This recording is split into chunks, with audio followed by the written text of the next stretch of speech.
Manchester United back to default setting again in the Premier League. It's really a sad one. Losing 4-1 against Newcastle.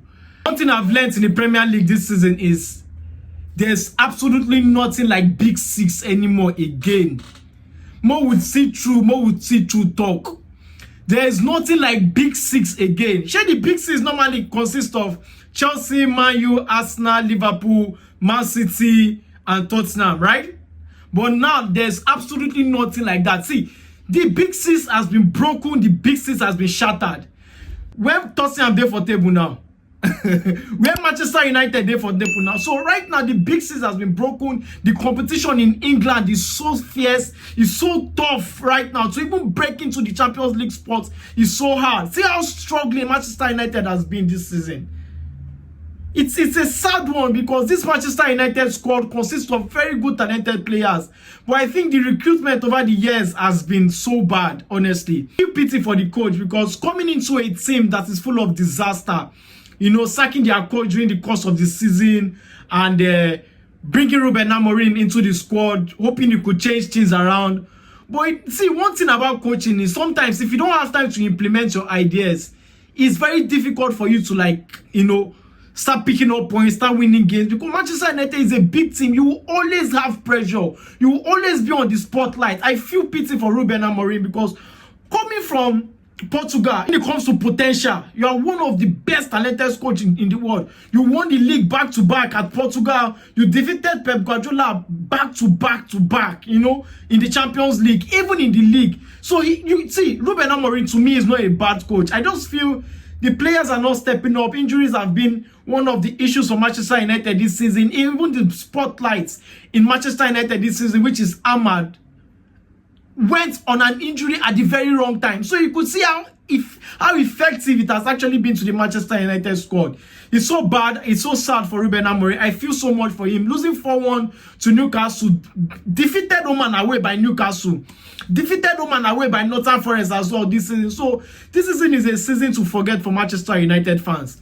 Bayinda we're supposed to come cover up for Onana mistakes. The same Bayinda they call cause another mistake. When you put a goalkeeper like that in the spotlight, one thing you should understand is this goalkeeper is rusty. He has not. This is like his debut now in the Premier League. He has not been on this kind of spotlight, so the pressure is mounted on him. It will be very difficult for him to, you know, go through. I know he has been waiting for this kind of opportunity, but it will be a very difficult thing for you to be under the spotlight like this and, you know, be full of confidence. I feel pity for him because Bayinda was supposed to come into the squad despite Onana's mistake over and over again and change things around for himself, but he make another mistake. Manchester United now having serious goalkeeping issues. I just hope it changes as soon as possible. In this game, Manchester United play like they had no game plan at all. The way Manchester United play, they be like, say, okay, coach just put everybody for field. Everybody go play with you, Sabi. There was no game plan. Why? Kudos to Newcastle. Newcastle destroyed Manchester United game plan.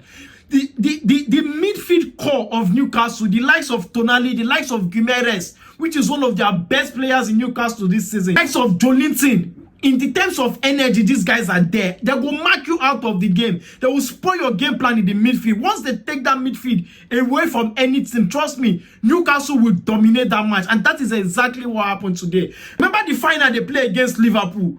Once they dominated that midfield in terms of strength, in terms of physicality, they've won the match. And that is exactly what they did. Their coach no come, oh. They don't get coached today, but they still delivered how they wanted it. They still stick to their game plan, and they did so well. The goal coming from Harvey Barnes. Harvey Barnes has been fantastic in the last couple of games. Today, he showed why he belonged to the starting 11. Gordon has been injured. Gordon hasn't been so fit in the last couple of games, but you could see what it means for a club to have a light and very important backup on the bench. When you have a very good backup as your first team, this is exactly what it means. This is exactly what you get.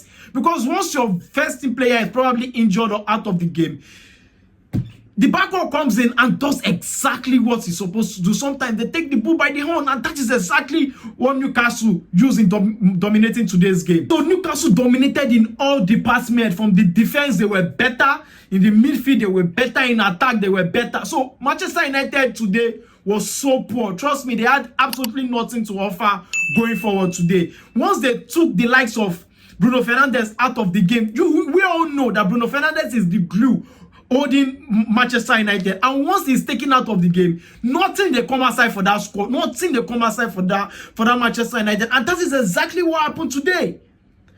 Bruno Fernandes was marked out of the match. He showed some class in the first half. He tried doing his bit in the second half, but there was absolutely nothing coming from him. And when Zexi got that injury, I know it was over. I knew it was over because Højlund has been low on confidence. There was absolutely nothing he was bringing into the game. I knew it was over at that point.